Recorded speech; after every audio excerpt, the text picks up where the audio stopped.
الحمد لله المنعوت بجميل الصفات، والصلاة والسلام على سيدنا محمد صلى الله عليه وسلم المبعوث بالهدى ودين الحق ليظهره على الدين كله ولو كره الكافرون، وعلى آله وأصحابه الذين نصبوا أنفسهم للدفاع عن بيضة الدين. أما بعد، فقد قال الله تعالى في قرآنه الكريم: بعد أعوذ بالله من الشيطان الرجيم، بسم الله الرحمن الرحيم: إنما يعمر مساجد الله من آمن بالله واليوم الآخر وأقام الصلاة وآتى الزكاة ولم يخش إلا الله فعسى أولئك أن يكونوا من المهتدين. صدق الله العظيم.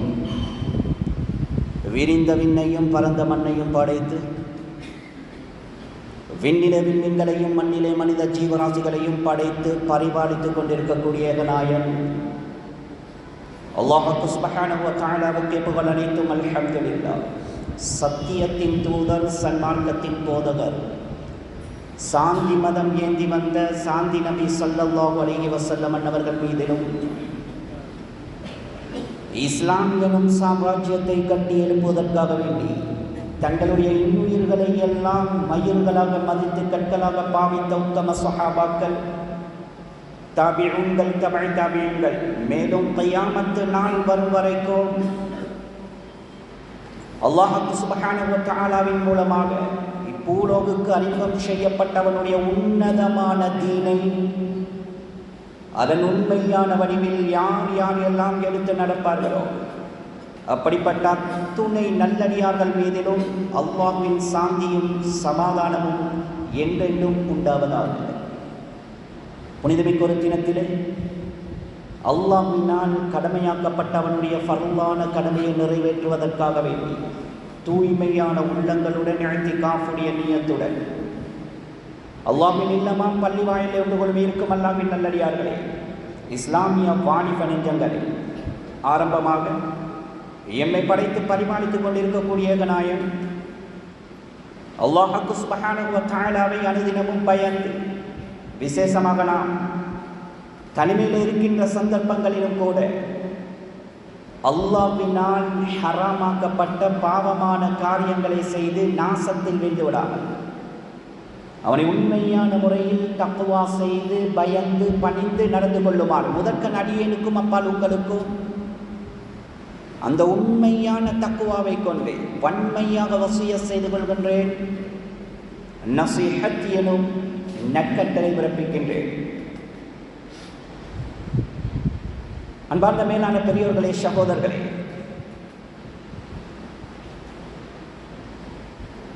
நாம் இன்று எங்களுடைய மஹல்லாவை பொறுத்த வரைக்கும் தலைப்பு கொடுக்கப்பட்டிருக்கிறது, நிர்வாக தேர்வு இந்த மஹல்லாவிலே நடக்க இருக்கிறது. ஆனால் அது சம்பந்தமான சில விடயங்கள் குர்ஆன் ஹதீஸுடைய வெளிச்சத்தில் நேரத்தின் சுருக்கத்தை கவனித்து சுருக்கமாக ஞாபகப்படுத்துவது பொருத்தமாக இருக்கும். இது பேசப்படுகின்ற விடயங்கள் புதிய விடயங்கள் கிடையாது. 3 வருடத்துக்கு ஒரு முறை ஒவ்வொரு மஸ்ஜிதிலையும் நிர்வாக தெரிவு நடப்பது வாஸ்தவம், நியதி. அந்த கட்டங்களிலே வக்ஃப் சபையுடைய ஒரு சட்டக்கோவை இருக்கிறது. 3 வாரங்கள் நிர்வாகம் சம்பந்தமான தலைப்புகளிலே மிம்பர்களிலே பேசப்பட வேண்டும். இது நாட்டுடைய சட்டத்தில் இருக்கக்கூடிய ஒரு விடயம். எனவே பேசப்படுகின்ற விடயம் வதக்கிர் ஃபஇன்ன திக்ரா தன்ஃபஉல் முஃமினீன், எல்லோருக்கும் எல்லா விடயம் தெரியும், இருந்தாலும் ஞாபகமூட்டுவது பிரயோஜனம் அளிக்கும் என்ற காரணத்தினால இது சம்பந்தமான ஒரு சில விடயங்களை ஞாபகப்படுத்துவோம். அல்லாஹ் சுப்ஹானஹு வ தஆலா எங்களை அனைவர்களுடைய வாழ்க்கையிலையும் நல்ல காரியங்களிலே ஒத்துழைப்பாக இருக்கக்கூடிய தௌஃபீக்கை அல்லாஹ் நசீபாக்குவானாக. கண்ணியத்துக்குரிய மேலான பெரியோர்களே, சகோதரர்களே, நிர்வாக தெரிவு என்று வருகின்ற நேரத்தில் தெரிவு செய்கின்றவர்கள், தெரிவு செய்யப்படுகின்றவர்கள், அதாவது ஊர் ஜும்மிகள், நிர்வாகத்துக்கு வர இருக்கிறவர்கள். இந்த ரெண்டு சாராரும் விளங்க வேண்டிய முதலாவது சமாச்சாரம்,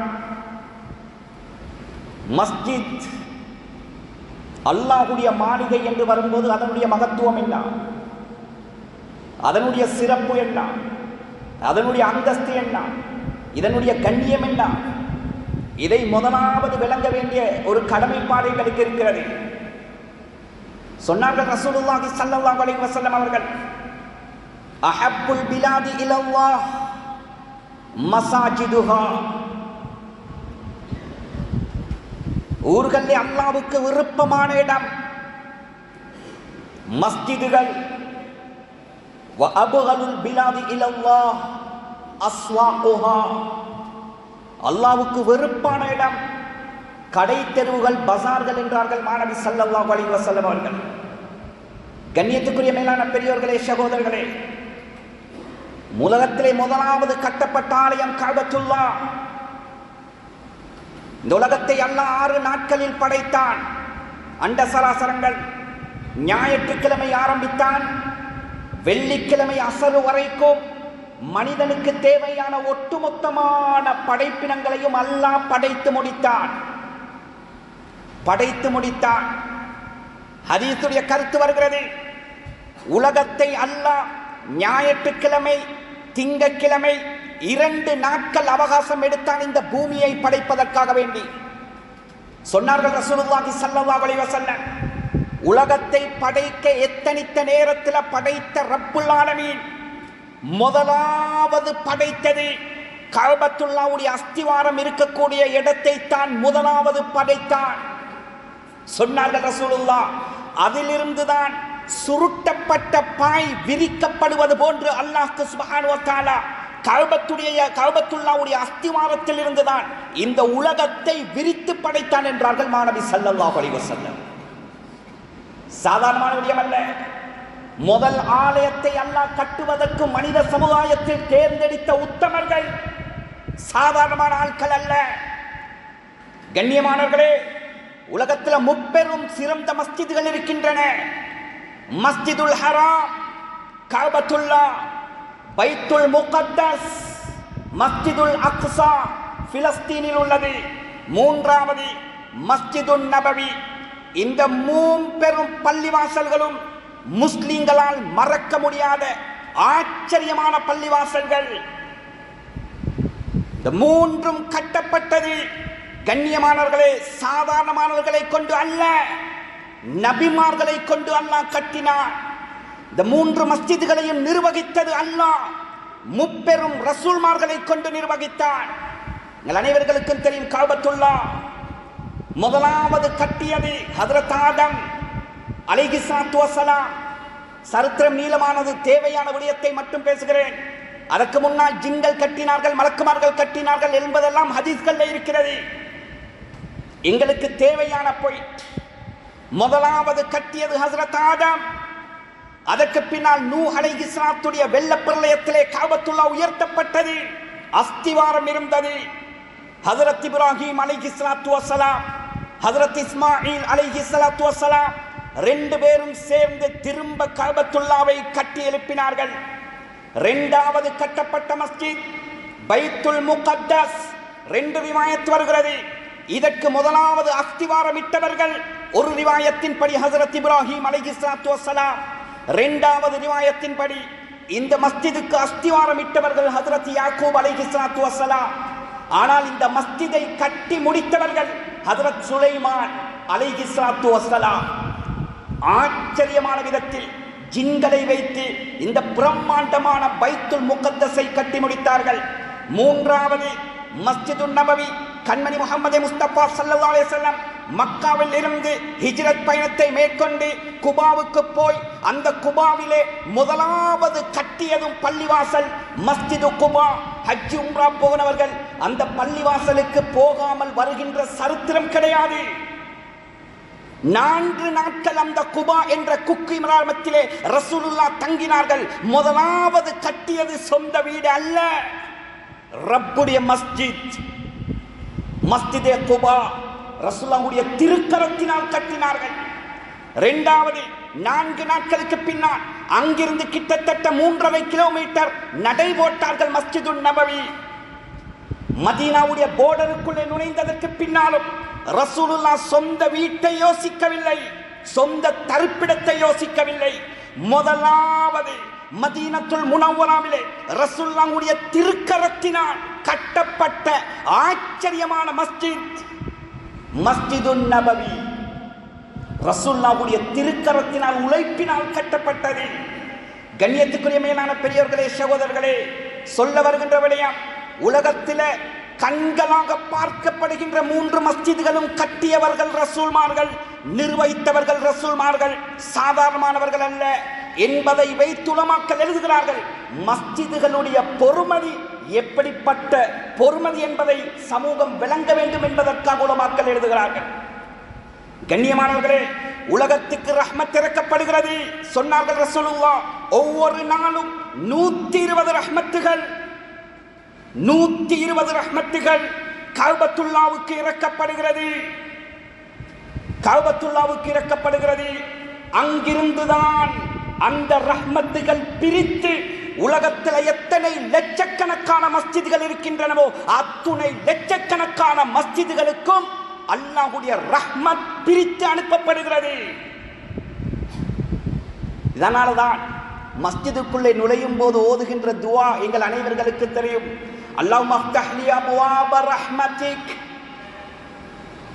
யா அல்லாஹ் எனக்கு ரஹ்மத்துடைய வாசலை திறந்து தந்திரு. அல்லாஹும்ம இன்னி அஸ்அலுக மின் ஃபத்லிக வ ரஹ்மத்திக், பள்ளியுட்டு வெளியேகின்ற நேரத்திலையும் கேட்கின்ற துஆ ரஹ்மத். இந்த உலகத்தில் ரஹ்மத் தரிபட்டு இருக்கக்கூடிய ஒரு ஆச்சரியமான இடம் இந்த பூமிக்கு மேலால் இருக்கும் என்றால் அல்லாஹ்வுடைய மஸ்ஜித். அல்லாஹ்வுடைய மஸ்ஜித் ரஹ்மத்துக்கு சொந்தமான இடம், ரஹ்மத்துகள் நிறைந்து மலக்குமார்கள் நிறைந்திருக்கக்கூடிய இடம். இதனால் தான் ஒரு சிறப்பை ரசூலுல்லாஹ் சொன்னார்கள், மன் பனா மஸ்ஜிதன் லில்லாஹி பனல்லாஹு லஹு பைத்தன் ஃபில் ஜன்னah. இந்த உலகத்தில் அல்லாஹ் கொடுத்த சொத்து செல்வத்திலிருந்து யாருக்கு ஒரு மஸ்ஜித் கட்டக்கூடிய தௌஃபீக் கிடைக்குமோ, பாக்கியம் கிடைக்குமோ, சாதாரணமான பாக்கியம் அல்ல, சாதாரணமான பாக்கியம் அல்ல. ரப்பு அல்லாஹ் அவருக்கு சொர்க்கத்தில் ஒரு மாளிகையை கட்டுகிறார். சாதாரணமான விடயம் அல்ல. கண்ணியத்துக்குரிய மேலான பெரியவர்களே, சகோதரர்களே, இந்த ஹதீஸுக்கு கீழால் முஹத்திஸீன்கள் விளக்கம் எழுதுகின்ற நேரத்தில் யாருக்கு சொந்த பணத்தில் இருந்து மஸ்ஜிதுடைய கட்டுமானத்துக்கு செலவழிக்கப்படுகிறதோ இவர்களுக்கு அல்லாஹ் சொர்க்கத்தை வாஜிபாக்குறார். சொர்க்கத்தில் வீடு கட்டினால் அந்த வீட்டுக்கு போவதாக இருந்தால் என்ன செய்ய வேண்டும்? சொர்க்கம் செல்ல வேண்டும். சொர்க்கம் சென்றால் தான் கட்டப்பட்ட வீட்டுக்கு அவருக்கு போகலும். உலகத்துடைய நியதி இருக்கிறது, கட்டலாம், கோடிக்கணக்கு செலவழிக்கலாம், சில நேரம் பாக்கியம் இல்லாமல் போகும். எத்தனையோ ஜனாசாக்களை பார்த்திருக்கிறோம். நாளை திறப்பு விழா, இன்று இரவு உலகை விட்டு அவர் விடை பெற்று செல்கிறார். ஷத்தா கட்டினான் சொர்க்கம். உலகத்தில் பாக்கியத்தை அல்லாஹ் கொடுக்கவில்லை. இது ரசூலுல்லாஹ் சொன்னது, மனிதன் கற்றதல்ல. படைத்த ரப்புல் ஆலமீன் சொர்க்கத்தில் அவன் கட்டுகிறான். அவன் கட்டிய வீட்டுக்கு யாருடைய பெயரில் கட்டினானோ அவரை சுவர்க்கத்துக்கு எடுக்காமல் அல்லாஹ் விடமாட்டான். சுப்ஹானல்லாஹ், ஆச்சரியமானது. என்ன சொல்ல வருகிறேன் தெரியுமா? முதலாவது நாம் மஸ்ஜித் எப்படிப்பட்ட கண்ணியமான இடம் என்கிறதை நாம் புரிந்து கொள்ள வேண்டும். இது சரியாக உள்ளத்துக்கு வந்துவிட்டால், இது சரியாக உள்ளத்துக்கு வந்துவிட்டால் மஸ்ஜிதில் இருக்கக்கூடிய இமாம்கள், முஅத்தின்மார்கள் சாதாரணமான ஆட்கள் அல்ல. முஅத்தினுடைய அந்தஸ்து ரசூலுல்லாஹி ஸல்லல்லாஹு அலைஹி வஸல்லம் உலகத்தை விட்டு பிரியும் வரைக்கும் யாருக்கும் கொடுக்காத ஆச்சரியமான பாக்கியம் இமாமத்துடைய பாக்கியம். ஏலாத முடியாது என்று வருகின்ற நேரத்தில் தான் ஹஜ்ரத் அபூபக்கர் ரலியல்லாஹு அன்ஹு அவர்களுக்கு அல்லாஹ் பாக்கியத்தை கொடுத்தார். உலமாக்கள் முஹத்திஸீன்கள் எழுதுகிறார்கள், احتج الصحابة بتقديم أبي بكر الصديق رضي الله عنه للخلافة. பள்ளி நிர்வாகத்துடைய பொறுப்பை அல்ல, ஊருடைய பொறுப்பை அல்ல, கியாமத்து வரைக்கும் ஹிலாஃபத் என்ற ஒரு ஆட்சியை போன்று எந்த ஆட்சியும் இந்த பூமிக்கு மேலால் வர முடியாது. ரசூலுல்லாஹ் ஆண்டு குறிப்பிட்டு சொன்ன ஆச்சரியமான ஆட்சி, அல் ஹிலாஃபத்து பஅதி 30 ஆமா, 30 வருடங்களுக்கு ஹிலாஃபத்துடைய ஆட்சி இந்த மண்ணில் நடக்கும் என்றார்கள் ரசூலுல்லாஹ். விசேஷமாக 4 சஹாபாக்கள் 30 வருடங்களை பூர்த்தியாக்கியது. 5 சஹாபாக்கள். ஹஜ்ரத் அபூபக்கர் சித்திக் 2.5 வருடம், ஹஜ்ரத் உமர் இப்னு கத்தாப் 10.5 வருடம், ஹஜ்ரத் உஸ்மான் இப்னு அஃபான் 12 வருடம், ஹஜ்ரத் அலி இப்னு அபி தாலிப் 4.5 வருடம், 29.5 வருடம். மற்ற 6 மாதங்களையும் ஹஜ்ரத் ஹசன் ரலியல்லாஹு அன்ஹு ஹிலாஃபத்துடைய ஆட்சியை நடத்தி முடித்தார்கள். கண்ணியமானவர்களே, முஹத்திஸீன்கள் எழுதுகிறார்கள், நுபுவத்துக்கு அடுத்தது சிறப்பான அம்சம் கொண்டதுதான் ஹிலாஃபத்துடைய ஆட்சி. அந்த ஹிலாஃபத்துடைய ஆட்சியை தேர்ந்தெடுப்பதற்கு சஹாபாக்கள் ஆதாரமாக கொண்டது ஹஜ்ரத் அபூபக்கர் சித்தீக் ரலியல்லாஹு அன்ஹு அவர்களுடைய முஸல்லாவை. ரசூலுல்லாஹ் ஹயாத்தோடு இருக்கும் போது ரசூலுல்லாஹுடைய முஸல்லாவில் இருந்து இமாமத் செய்தார்கள் என்ற ஒரு காரணம் தான் ஹிலாஃபத்துக்கு நாம் ஹஜ்ரத் அபூபக்கரை தேர்ந்தெடுத்தோம் என்றார்கள். இது காலோ ஃபக்தர்னா லிதுன்யானா பிமன் ரதியஹு ரசூலுல்லாஹி ஸல்லல்லாஹு அலைஹி வஸல்லம் லிதீனினா. நாம் எங்களுடைய சஹாபாக்களில் யாரை ரசூலுல்லாஹ் தீனுக்காக வேண்டி தேர்ந்தெடுத்தார்களோ, முஸல்லாவுக்காக வேண்டி தேர்ந்தெடுத்தார்களோ, இமாமத்துக்காக வேண்டி தேர்ந்தெடுத்தார்களோ, அதை வைத்துத்தான் ஹிலாஃபத்துடைய ஆட்சியை கொடுப்பதற்கு நாம் ஆதாரமாக எடுத்தோம். எனவே கண்ணியமானவர்களே, இமாமத் என்கிறதும் சாதாரணமான பதவி அல்ல, சாதாரணமான விடயம் அல்ல. ரெண்டையும் நிர்வாகத்துக்கு வரக்கூடியவர்களும் சரி, நிர்வாகத்தை தெரிவு செய்கிறவர்களும் சரி, இதை சரியாக புரிந்து கொள்ள வேண்டும். அந்த அடிப்படையில் கண்ணியமானவர்களே, இப்படிப்பட்ட சமகத்துவமான சங்கையான உலகத்திலே அல்லாஹ்வுக்கு விருப்பமான இடம் வஅன்னல் மஸாஜித லில்லாஹ். குர்ஆன்ல அல்லாஹ் சொல்றான், உலகத்திலே எத்தனை லட்சக்கணக்கான மஸ்ஜிதுகள் இருக்கின்றனவோ அத்துணை லட்சக்கணக்கான மஸ்ஜிதுகளுக்கும் உறுத்தாளி படைத்த ரப்புல் ஆலமீன் மாத்திரம்தான்.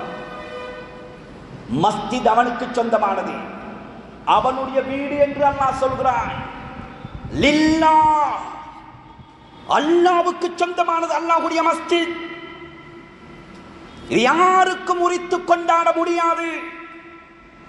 கண்ணியத்துக்குரிய மேலான பெரியவர்களே, சகோதரர்களே, இவ்வளோ சங்கையான இடத்தை சொந்தக்காரன் ரப்பு அல்லாஹ் இதை நிர்வகிக்கின்றவர்கள் எப்படிப்பட்டவர்களாக இருக்க வேண்டும், அவர்களுடைய சிஃபத்துகள் தன்மைகள் எப்படி இருக்க வேண்டும் என்பதை அவனுடைய கலாம்லே அல்லாஹ் தெளிவாக, சூசகமாக அல்ல, தெளிவாக என்னுடைய மஸ்ஜிதை நிர்வகிப்பவர்கள் எப்படி இருக்க வேண்டும் என்ற தகைமைகளை, குவாலிஃபிகேஷனை படைத்த ரப்புல் ஆலமீன் மேலே நான் ஓதி காண்பித்த வசனத்திலே தெளிவாக சொல்லிவிட்டார்.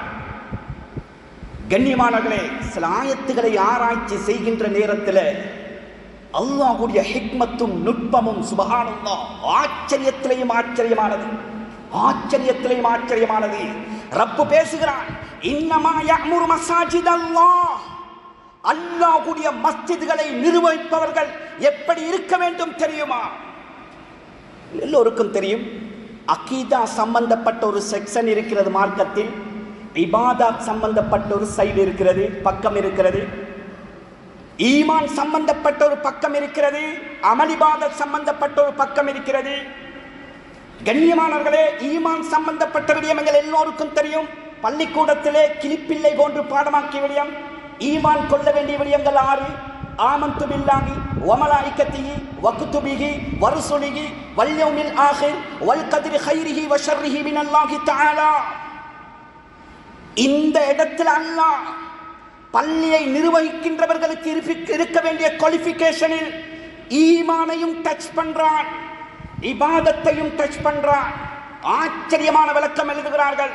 என்னுடைய பள்ளியை நிர்வகிக்கக்கூடியவர்களிடத்தில் இருக்க வேண்டிய ஈமான் சம்பந்தப்பட்ட 6 விடயங்களில் அல்லாஹ் நிர்வாகியிடத்தில் மிக முக்கியமாக 2 விடயங்களை அல்லாஹ் சுட்டி காட்டுகிறார். மன் ஆமன பில்லாஹ், முதலாவது குவாலிஃபிகேஷன் ஈமான் சம்பந்தப்பட்ட விடயத்தில் இவரு உண்மையான முறையில் அல்லாஹ்வை ஈமான் கொண்ட முஃமினாக இருக்க வேண்டும். இரண்டாவது வல் யௌமில் ஆகிர், கியாமத்துடைய நாளை கொண்டு ஈமான் கொண்டவராக இருக்க வேண்டும். அல்லாஹ்வுடைய பயம், கியாமத்துடைய பயம், இந்த ரெண்டும் எந்த நிர்வாகியுடைய உள்ளத்தில் ஆழமாக குடிகொள்ளுமோ, இந்த நிர்வாகியின் மூலமாக இந்த சமூகத்துக்கோ, இந்த மஹல்லாவுக்கோ, இந்த மஸ்ஜிதுக்கோ, அது எங்கேயாக இருக்கட்டும், எந்த துரோகமும் இந்த மண்ணுக்கு மேலால் நடக்காது. அல்லாஹ்வை கொண்ட ஈமான். எதை செய்தாலும் எனக்கு தலைமைத்துவம் கிடைத்து விட்டது, செயலாளர் பட்டம் கிடைத்து விட்டது, பொருளாளர் பட்டம் கிடைத்து விட்டது, நிர்வாக பொறுப்பு கிடைத்து விட்டது, இனி என்னுடைய இஷ்டப்பிரகாரம் நான் நினைத்ததை சாதிக்கலாம், என்னால் முடியுமானதை செய்யலாம், தட்டி கேட்க யாருக்கும் அருகதை கிடையாது. அந்த கங்கணம் வந்து, அகங்காரம் வந்து, பெருமை வந்துவிடக்கூடாது. காரணம், பெருமைக்கு சொந்தக்காரன் ஒருத்தன், படைத்த ரப்புல் ஆலமீன் மாத்திரம்தான். எனவே யாருடைய உள்ளத்தில் அல்லாஹ்வுடைய ஈமானும் தக்வாவும் இருக்குமோ, இவனுடைய உள்ளத்தில் பெருமை வராது, அந்த நிர்வாகியுடைய உள்ளத்தில் அகங்காரம் ஏற்படாது என்ற காரணத்தினால அல்லாஹ் நிர்வாகியாக வரக்கூடியவர்களிடத்தில் இன்றியமையாததாக இருக்க வேண்டிய முதலாவது குவாலிஃபிகேஷன் ரப்பை கொண்ட நம்பிக்கை. இரண்டாவது வல் யௌமில் ஆகிர், கியாமத்துடைய பயம். இங்கு சில நேரம் இவர் நினைத்த பிரகாரம் தீர்ப்பளிக்கலாம், நினைத்த விதத்திலே நிர்வாகத்தை செய்யலாம். அல்லாஹ் ரசூலை முதுகுக்கு பின்னால் போட்டுவிட்டு கிடைத்த அதிகாரத்தை பயன்படுத்தி வேண்டியதை செய்யலாம். எந்த நிர்வாகியின் உள்ளத்தில் நான் எதை செய்தாலும், எதை ஒளித்து ஒளித்து மறைத்து மறைத்து செய்தாலும், அகங்காரத்தை கொண்டு நான் முடிவெடுத்தாலும், ஒரு நாள் இருக்கிறது, கியாமத்துடைய நாள். அந்த நாளையில் முழு மனித கோடிகளுக்கு முன்னால் நரகத்துடைய பாலத்தில் நிற்பாட்டி அல்லாஹ் விசாரிப்பான் என்ற கியாமத்துடைய நம்பிக்கையும் பயமும் எந்த உள்ளத்தில் குடிகொள்ளுமோ, அந்த உள்ளம் இந்த பொறுப்புகளை சுமந்தால் ஒரு நாளும் துரோகம் செய்ய நினைத்து கூட பார்க்க மாட்டார்கள் என்ற காரணத்தினால்தான் ரப்பு அல்லாஹ் ஏனைய 4 விடயங்களை விட்டுவிட்டு நிர்வாகிகளுடைய விடயத்தில் இந்த 2 விடயத்தை சொல்கிறான். இது ஈமான் சம்பந்தப்பட்டது. இரண்டாவது அல்லாஹ் இபாதா சம்பந்தப்பட்ட விடயத்திலும் 2ஐ சேர்க்கிறான். வ அகாம ஸலாத வ ஆத ஸகா. இஸ்லாத்தின் கடமைகள் 5. இஸ்லாத்தின் கடமைகள் 5. அதுல 2ஐ இணைத்திருக்கிறான். நிர்வாகிகளுடைய குவாலிஃபிகேஷனில் அல்லாஹ் தொழுகையை நிலை நாட்டக்கூடியவராக இருக்க வேண்டும், ஜகாத்தை நிறைவேற்றுவராக இருக்க வேண்டும். முஃபஸ்ஸிரீன்கள் எழுதுகிறார்கள் இந்த ஆயத்துக்கு கீழால், முஃபஸ்ஸிரீன்கள் எழுதுகிறார்கள் இந்த ஆயத்துக்கு கீழால் நிர்வாகத்துக்கு தகுதியானவர்கள் இந்த வசனத்தின் தோரணையில் செல்வந்தர்கள், ஜகாத்து கொடுக்கக்கூடியவர்கள் நிர்வாகிகளாக இருப்பது ஏற்றம். அதில் ஆச்சரியமான ஒரு பாயிண்டை உலமாக்கள் எழுதுகிறார்கள். இந்த ஹஜ்ஜு ரமதான் எல்லாத்தையும் விட்டுவிட்டு அல்லாஹ் எதற்காக வேண்டி ஜகாத்தை தெரிவு செய்தான்? நிர்வாகிகள் இடத்தில் இருக்க வேண்டிய குவாலிஃபிகேஷனில் அமலுடைய விடயத்தில் எதற்காக வேண்டி அல்லாஹ் ஜகாத்தை குறிப்பிட்டான்? ஆச்சரியம் கண்ணியமானவர்களே. ஜகாத் என்ன? தன்னிடத்தில் தான் சம்பாதித்த பணம், தான் சம்பாதித்த பணம். அதுல ரப்பு சொல்றான், நீ சம்பாதித்ததாக இருக்கட்டும், அதுல 2.5% உன்னுடையதல்ல, 8 கூட்டத்துக்கு சொந்தமானது. உன்னிடத்தில் இருந்தாலும் உன்னுடையதல்ல. நீ சம்பாதித்ததாக இருக்கட்டும், படைத்தவன் சொல்கிறான் அந்த சம்பாத்தியத்தை தந்தவனும் நான் சொல்கிறேன் உன்னுடைய சொத்தில் 2.5% உனக்குரியதல்ல, அது ஏழைகளுக்குரியது, 8 கூட்டத்தினருக்குரியது. உலமாக்கள் முஃபஸ்ஸிரீன்கள் எழுதுகிறார்கள், யாருக்கு தன்னிடத்தில் இருக்கக்கூடிய அடுத்தவனுடைய சொத்தையே வைத்துக் கொள்ளாமல் தன்னுடைய பணத்திலிருந்து கொடுக்கக்கூடிய ஜக்காத்தை நிறைவேற்றுகிறாரோ இவர் ஒரு நாளும் பொது பொறுப்புகளுக்கு வந்தால், அது மஸ்ஜிதாக இருக்கட்டும், ஊராக இருக்கட்டும், நிறுவனமாக இருக்கட்டும், எதுவாக இருக்கட்டும், ஏதாவது ஒரு பதவிக்கு வந்தால், அதிலையும் விசேஷமாக பள்ளியுடைய நிர்வாகத்துக்கு வந்தால், பள்ளி சொத்தில் இவர் கை வைப்பதற்கு நினைத்து கூட பார்க்க மாட்டார். தன்னிடத்தில் இருக்கக்கூடிய ஜக்காத்தையே பயந்து வைத்துக் கொள்ளாமல் பிரித்து கொடுக்கிறார் என்றால், இன்னொருத்தரிடத்திலிருந்து தண்ட பேங்குக்கோ தண்ட கைக்கோ எந்த சொத்தும் வருவதை இவர் நினைத்தும் கூட பார்க்க மாட்டார் என்ற காரணத்தினாலதானா அமலுடைய விடயத்தில் அல்லாஹ் ஜகாத்தை நிர்வாகிகளுடைய குவாலிஃபிகேஷனில் அல்லாஹ் சேர்த்தான். சுப்ஹானல்லாஹ், ஆச்சரியம். கடைசியாக அந்த ஆயத்து எப்படி முடியும் தெரியுமா? வலம் யக்ஷ இல்லல்லாஹ். நிர்வாகிகளாக வரக்கூடியவர்கள் யாராக இருக்கட்டும், படைத்தவனை தவிர வேறு யாருக்கும் பயப்படக்கூடாது. பயந்தால் இந்த பூமிக்கு மேலால் அல்லாஹ் ஒருத்தனுக்கு மட்டும்தான் பயப்படக்கூடியவராக இருக்கணும். அப்படி இருந்தால் மாத்திரம்தான் நிர்வாகத்தை நிர்வாகமாக சரியாக செய்ய முடியும் என்ற காரணத்தினால் படைத்த ரப்புல் ஆலமீன் நிர்வாகத்துக்கு வரக்கூடியவர்களுடைய குவாலிஃபிகேஷன், தகைமைகள் எப்படி இருக்கணும் என்ற புத்திமதியை படைத்த ரப்புல் ஆலமீன் தெளிவாக குர்ஆன்ல அல்லாஹ் எங்களுக்கு தெளிவுபடுத்துகிறான். எனவே கண்ணியத்துக்குரிய மேலான பெரியோர்களே, சகோதரர்களே, நிர்வாகம் என்கிறது இது ஆசைப்பட்டு சண்டை பிடித்து குழப்பங்களை உருவாக்கி ஃபித்னாக்களை கிளறி சுப்ஹானல்லாஹ் எடுக்கின்ற ஒரு பதவி அல்ல. இது மிகப்பெரிய மானிதம், மிகப்பெரிய மானிதம். கண்ணியத்துக்குரிய மேலான பெரியோர்களே, சகோதரர்களே, நிர்வாகத்துக்கு வருகின்றவர்கள் அவர்கள் எப்படி நடந்து கொள்ள வேண்டும், நிர்வாக பொறுப்பை சஹாபாக்கள் எப்படி எடுத்தார்கள், எந்த மாதிரியான நியத்து அவர்களிடத்தில் இருக்க வேண்டும் போன்ற ஒட்டுமொத்தமான பாடங்களும் சஹாபாக்களுடைய வாழ்க்கையிலிருந்து நிர்வாகத்துக்கு தெரிவு செய்யப்படுகிறவர்களுக்கு படிப்பினை ஏராளம்.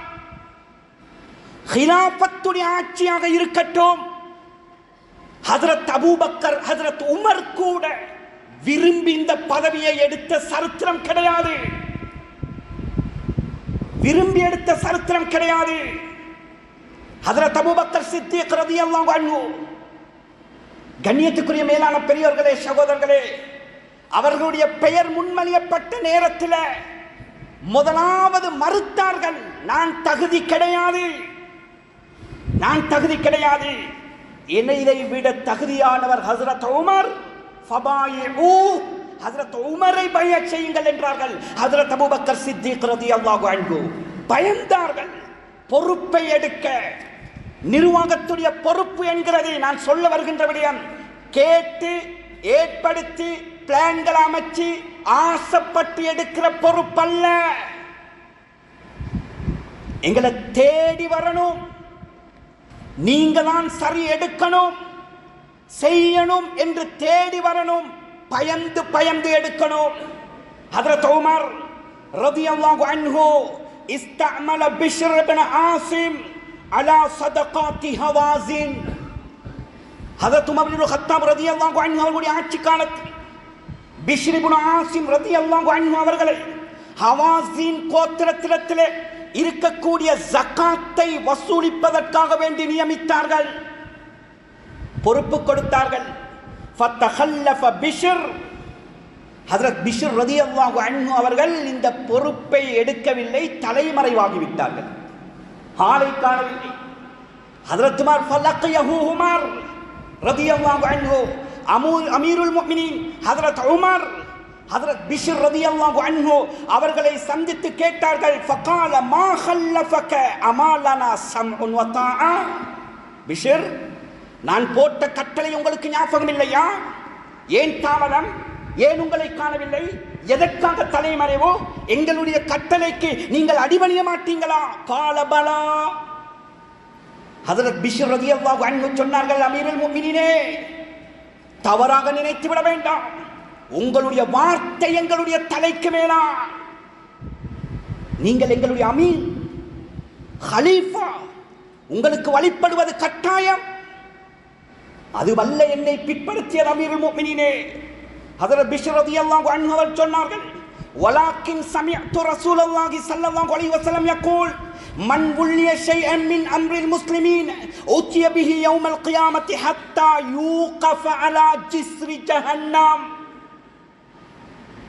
சொன்னார்கள் பிஷ்ர் ரலியல்லாஹு அமீருல் முஃமினீனே, நீங்கள் நியமித்ததற்கு பின்னால் எனக்கு ஒரு ஹதீஸ் கிடைத்தது. ரசூலுல்லாஹ் கூடத்திலே கேட்ட ஒரு வார்த்தை ஞாபகத்துக்கு வந்தது. யாருக்கு இந்த உலகத்தில் முஸ்லிம்களுடைய ஏதாவது ஒரு பொறுப்பு சுமத்தப்பட்டால், பொறுப்பு கொடுக்கப்பட்டால், கியாமத்துடைய நாளையில உத்தியபிஹி யௌமல் கியாமா, அவரை அல்லாஹ் வேறாக கியாமத்தில் கொண்டு வருவான். கண்ணியமானவர்களே, நாங்கள் எல்லாம் கேள்விப்பட்ட ஒரு விடயம், கேள்வி கணக்கு கியாமத்துடைய மைதானத்தில் நடக்கும். முழு மனித கோடிகளுக்கு முன்னால் அல்லாஹ் விசாரிப்பான். ஆனால் நிர்வாகம் கொடுக்கப்பட்டவர்கள், பொறுப்பு கொடுக்கப்பட்டவர்கள், இவர்களுடைய விசாரணை கியாமத்துடைய மைதானத்தில் அல்ல, அலா ஜிஸ்ரி ஜஹன்னம். ரசூலுல்லாஹ் சொன்னாங்க, நரகத்துக்கு மேலால் போடப்பட்டிருக்கக்கூடிய நரகத்துடைய பாலம், சிராத்துல் முஸ்தகீம் பாலம், அந்த பாலத்தில் நிப்பாட்டி அல்லாஹ் விசாரிப்பான். பாலத்தில் நிறுத்தி விசாரிப்பான். அவர் நல்லதா முறையில் அந்த நிர்வாகத்தை செய்திருந்தால் நஜா, கண்ணை பொத்தி துறக்கிற வேகத்தில் பதில் சொல்லிவிட்டு சொர்க்கம் நுழைந்து விடுவார். அவர் பொடுபோக்கு செய்தால், அவர் தரக்குறைச்சல் செய்தால், பொறுப்பை சரியாக நிறைவேற்றாவிட்டால், சொன்னார்கள் ரசூலுல்லாஹ், அந்த பாலத்தில் இருந்து தவறி அந்த நரகத்துக்குள்ளே விழுவாரி 70 வருடம் தொலை தூரம் கொண்ட அந்த அதால பாதாள நரகத்துக்குள்ளே அவர் எரிந்து சாம்பலாகுவார்கள். சொன்னார்கள் பிஷ்ர் ரலியல்லாஹு அன்ஹு, அமீருல் முஃமினீனே, உங்களுடைய வார்த்தையை நான் மதிக்காமல் அல்ல, இந்த ஹதீஸை கேட்ட கணமே நான் அந்த பொறுப்பை எடுத்து விட்டால் கியாமத்துடைய நாளையில நரகத்துடைய பாலத்தில் வைத்து அல்லாஹ் என்னை விசாரிப்பானே என்ற பயம் என்னை இந்த பொறுப்பை எடுக்க என்னை தடுத்தது என்றார்கள். சுப்ஹானல்லாஹ். ஆச்சரியம். கண்ணியமானவர்களே, சஹாபாக்கள் இந்த பொறுப்புகளை யாரும் கேட்டு வாங்கியதும் கிடையாது, ஆசைப்பட்டதும் கிடையாது, பயந்துதான் பொறுப்பெடுத்தார்கள். ஹஜ்ரத் அபூபக்கர் சித்தீக் ரலியல்லாஹு அன்ஹு அவர்கள் சொன்னார்கள், சுப்ஹானல்லாஹ், வல்லதி நஃப்ஸி பியதிஹி மா அகதுஹா ரக்பதன் ஃபீஹா வலா ஹரஸ்து அலைஹா லைலத்தன் வலா யௌமன் கத். ஹஜ்ரத் அபூபக்கர் சித்தீக் ரலியல்லாஹு என்ன சொன்னார்கள்? அல்லாஹ்வின் மீது சத்தியமாக சொல்கிறேன், என்னுடைய ஆத்மா எவன் கைவசம் இருக்கிறதோ அந்த ரப்பின் மீது சத்தியமாக நான் இந்த பொறுப்புக்கு ஒரு நாளும் கண் சிமிட்ட நேரம் கூட இந்த பொறுப்பை ஆசை வைத்தது கிடையாது. வலா ஹரஸ்து அலைஹா யௌமன் லைலத்தன் அவ் யௌமன் கத், ஒரு இரவாவது சரி, ஒரு பகல்லையாவது சரி, இந்த பொறுப்பு எனக்கு கிடைக்க வேண்டுமே என்று பேராசைப்பட்டதும் கிடையாது. முடிக்கவில்லை. ஹஜ்ரத் அபூபக்கர் சித்தீக் ரலியல்லாஹு அன்ஹு சொன்னார்கள், வலா சஅல்துல்லாஹ சிர்ரன் வலா அலானியத்தன், இந்த உலகத்தில் எந்த தேவையையும் நான் ரப்பிடத்தில் கேட்காமல் அடைந்த சரித்திரம் கிடையாது. அது எதுவாக இருக்கட்டும், படைத்தவனிடத்தில் கையேந்தித்தான் என்னுடைய தேவையை நான் அடைந்து கொண்டிருக்கிறேன். ஆனால் நான் ரப்பிடத்தில் கையேந்தாமல் கிடைத்த ஒரே ஒரு விடயம், ஹிலாஃபத்துடைய விடயம். சொன்னார்கள், சத்தியமாக சொல்கிறேன், நான் உள்ளத்தால கூட அல்லாஹ்விடத்தில் இந்த ஹிலாஃபத்தை கேட்டு வாங்க நினைக்கவே இல்லை. என்ன எழுதுகிறார்கள் இந்த சரித்திரத்தில் இருந்து? நிர்வாகத்துக்கு யாரும் ஆசைப்படக்கூடாது. இதை ஆசைப்பட்டு வாங்குகின்ற பதவி அல்ல இது, இது பொறுப்பு. இது பதவி அல்ல, இது பொறுப்பு. இதை ஆசைப்படுகின்ற ஒரு சமாச்சாரம் அல்ல. கண்ணியத்துக்குரிய மேலான பெரியோர்களே, சகோதரர்களே, அடுத்த கட்டம் ரசூலுல்லாஹ் சொல்லி இருக்கிறார்கள், யாராவது சரி இந்த நிர்வாகத்துக்கு ஆசைப்பட்டால் அவனுக்கு பொறுப்பை கொடுக்கவே கூடாது. இன்னா வல்லாஹி, ரசூலுல்லாஹ் சொன்னார்கள், அல்லாஹ்வின் மீது சத்தியமாக, லா நுவல்லி ஹாதல் அமல அஹதன் ஸஅல அவ் வாஹிதன் ஹரஸ அலைஹி, சத்தியமாக சொல்கிறோம், யாராவது இந்த பொறுப்பை எனக்கு தாருங்கள் என்று கேட்டால் சத்தியமாக அவரை நாம் பொறுப்புக்கு நியமிக்க மாட்டோம். யாராவது ஆசைப்பட்டால், பேரைசைப்பட்டாலும் அவர்களுக்கும் இந்த பொறுப்பை நாம் கொடுக்க மாட்டோம் என்றார்கள் மாநபி ஸல்லல்லாஹு அலைஹி வஸல்லம். அது மாத்திரமல்ல கண்ணியமானவர்களே, அடுத்த கட்டம், இந்த இமாரத்தை, பொறுப்பை கேட்பதை ரசூலுல்லாஹ் தடுத்தார்கள். கேட்கக்கூடாது. கண்ணியத்துக்குரிய மேலான பெரியோர்களே, சகோதரர்களே, ஹஜ்ரத் ரசூலுல்லாஹி ஸல்லல்லாஹு அலைஹி வஸல்லம் அப்துர் ரஹ்மான் பின் சமுரா ரலியல்லாஹு அன்ஹு அவர்களுக்கு சொன்னார்கள், லா தஸ்அலில் இமாரா. அப்துர் ரஹ்மான் ரலியல்லாஹு அன்ஹு, ஒரு நாளும் நீ பொறுப்பை கேட்க கூடாது. இன்உதீதஹா அன் கைரி மஸ்அலத்தின் உஇன்த அலைஹா. அப்துர் ரஹ்மான், கேட்காமல் மக்கள் விரும்பி நீதான் சரி, நீதான் இந்த பொறுப்புக்கு தகுதியானவர் என்று உன்னுடைய தலையில் சுமத்தாட்டினாலே தவிர, அப்படி சுமத்தினால் உன்னுடைய பொறுப்புக்கு அல்லாஹ்வின் புறத்தில் இருந்து உனக்கு உதவி வரும். அதுல தரக்குறைச்சல் நடக்காது. சீராக, சிறப்பாக, நீதியாக அந்த பொறுப்பை நிறைவேற்றுவாய். எனவே அப்துர் ரஹ்மான், எந்த பொறுப்பையும் நீ கேட்டு மாத்திரம் வாங்கிவிடாதே. ஹைபருடைய யுத்தத்துக்கு பின்னால் நிறைய பகுதிகள் கை கொள்ளப்பட்டன. ரசூலுல்லாஹ்வுடைய வஃபாத்துக்கு 3 வருடங்களுக்கு முன்னால் யகூதிகளுடைய கோட்டை ஹைபர் கைப்பற்றப்படுகிறது. அந்த நேரத்தில் ஹஜ்ரத் அபூதர் ரலியல்லாஹு அன்ஹு இவர்கள் வருகிறார்கள். சொன்னார்கள், குல்து யா ரசூலல்லாஹ் அலா தஸ்தஅமில்னி, யா ரசூலல்லாஹ், நிறைய பகுதிகள் வந்திருக்கிறது. இந்த ஹைபருடைய பகுதியிலே ஏதாவது ஒரு பகுதிக்கு என்னை நீங்கள் வலியாக நியமியுங்களே, கவர்னராக நியமியுங்களே, எனக்கும் பொறுப்பை தாங்களே என்று ஹஜ்ரத் அபூதர் ரசூலுல்லாஹி ஸல்லல்லாஹு அலைஹி வஸல்லம் அவர்களிடத்தில் பொறுப்பை கேட்டார்கள். எழுதுகிறார்கள், வதரப பியதிஹி அலா மன்கிபி.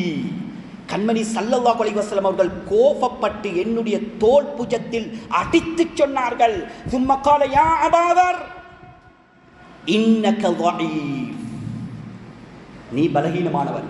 அபூதர் ரலியல்லாஹு அன்ஹு, நாங்க நினைக்கிற மாதிரி சாதாரணமான ஆள் அல்ல, சாதாரணமான ஆள் அல்ல, நீதமானவர் என்பதற்கு வானம் பூமி இதுவரைக்கும் அது போன்ற ஒருத்தரை கண்டிருக்காது.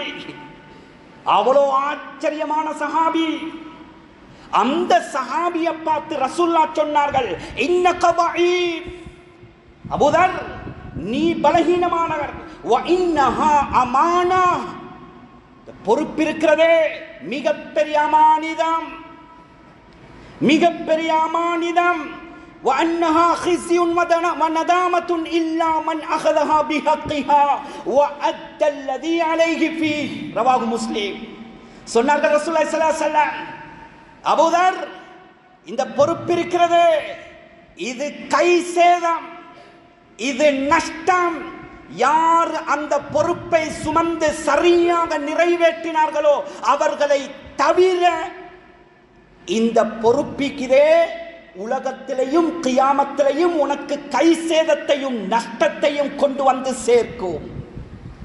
அதனால் நீ பொறுப்பை கேட்க கூடாது என்று ஹஜ்ரத் அபூதர் ரலியல்லாஹு அன்ஹு அவர்களை ரசூலுல்லாஹ் பொறுப்பை கேட்பதை தடுத்தார்கள்.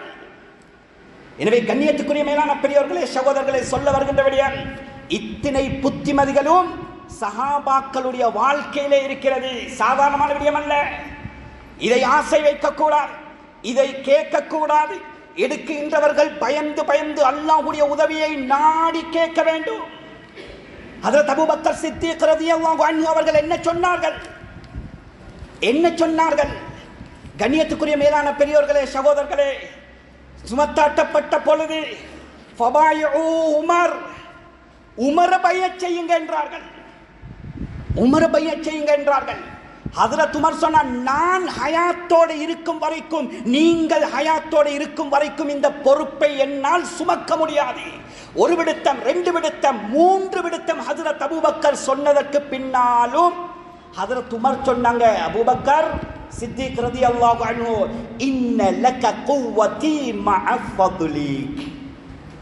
அபூபக்கர் சொன்னாங்க உமரை பார்த்து, உமர், நான் பலகீனமானவள், அந்த அக்குவா மின்னி, உமரே, என்னை விட நீ சக்தி வாய்ந்தவரப்பா, இந்த பொறுப்புக்கு நீர்தான் சரி என்றார்கள்.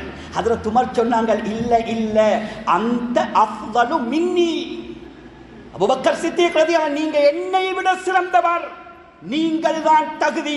3 முறை சொன்னதற்கு பின்னால் கடைசியாக உமர் சொன்னார்கள் ரலியல்லாஹு அன்ஹு, இன்ன லக குவதி.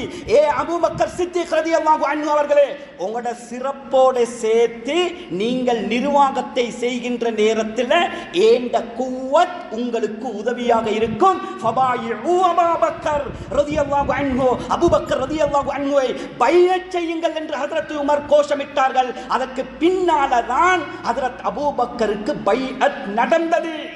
இந்த சரித்திரத்தில் எழுதுகிறார்கள், பொறுப்புக்கு வந்துவிட்டால் அவர்களுக்கு கீழால் உள்ளவர்கள் எப்படி பங்களிப்பு செலுத்த வேண்டும் என்ற பாடத்தை சொல்லித் தருகிறது.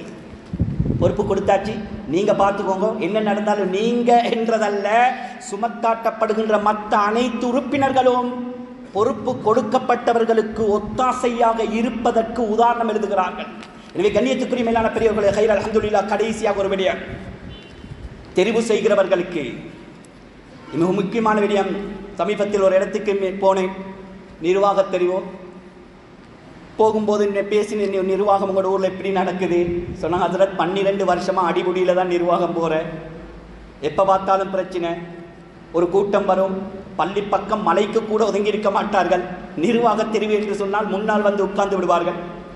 இவர்களுடைய வேலையே குழப்பத்தை உண்டு பண்ணுறது, ஃபித்னாவை உண்டு பண்ணுறது. குழப்பி விட்டு பேய்த்து விடுவார்கள்.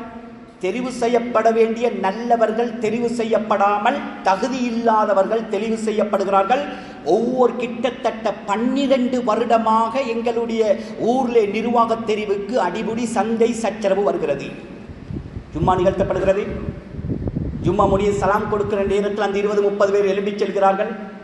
முடித்துவிட்டு வந்தோம், இரவு தொடர்பு கொள்கிறார்கள் நிர்வாகத்தில். இந்த ஹஜ்ரத் 12 வருஷத்துக்கு பின்னால் இன்றுதான் சண்டை சச்சரவு இல்லாமல் நிர்வாக தெரிவு நடந்தது.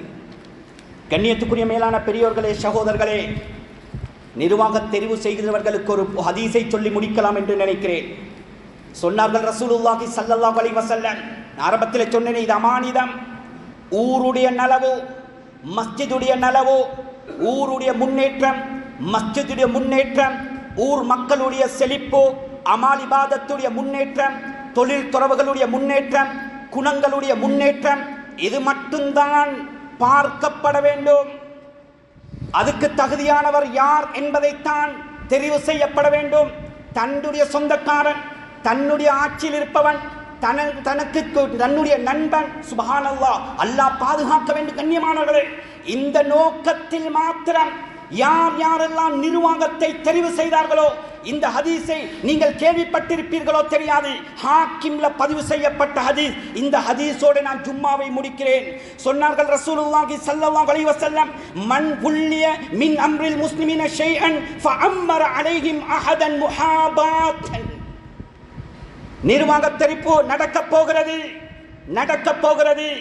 ஒருத்தர் ஒரு பொறுப்புதாரியை அவர் முன்மொழிகிறார், முஹப்பத்துக்காக வேண்டி,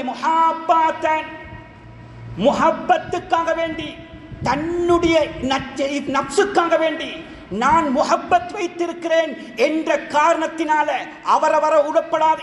இவர் வர விடப்படாது, எனக்கு முஹப்பத்தானவர் தான் இந்த பொறுப்புக்கு வர வேண்டும் என்ற நீயத்தோடு யாராவது ஒரு உறுப்பினரை தெரிவு செய்தால் சொன்னார்கள் ரசூலுல்லாஹி ஸல்லல்லாஹு அலைஹி வஸல்லம், ஃபஅலைஹி லஅனத்துல்லாஹ், அவனுக்கு அல்லாஹ்வுடைய சாபம் உண்டாகட்டும் என்றார்கள். அஊது பில்லாஹ். உலகத்தில் அவன் நாசமா போவான். விளையாட்டல்ல, இவர் செய்கிற ஒரு அநியாயத்திலே முழு ஊருடைய முன்னேற்றமும் தவிடுபடியாக போகிறது. சும்மா இருக்குமா? சொன்னார்கள் ரசூலுல்லாஹி ஸல்லல்லாஹு அலைஹி வஸல்லம், அல்லாஹ்வுடைய சாபம் அவனுக்கு உண்டாகும் என்பதோட ஹதீஸை முடிக்கல்ல. லா யக்பலுல்லாஹு மின்ஹு ஸர்ஃபன் வலா அத்லன் ஹத்தா யுத்கிலஹு ஜஹன்னம். அவன்ட ஃபர்லான சுன்னத்தான எந்த இபாதத்தையும் அல்லாஹ் கபூல் செய்ய மாட்டான், அவனை நரகத்துக்குள்ளே தள்ளும் வரைக்கும். சுப்ஹான். அதனால் கண்ணியத்துக்குரிய மேலான பெரியோர்களே, சகோதரர்களே, நிர்வாகம் என்கிறது சாதாரணமான விடயம் அல்ல. மாஷா அல்லாஹ், இந்த மஹல்லாவை பொறுத்த வரைக்கும் அப்படி வேற ஊர்களில்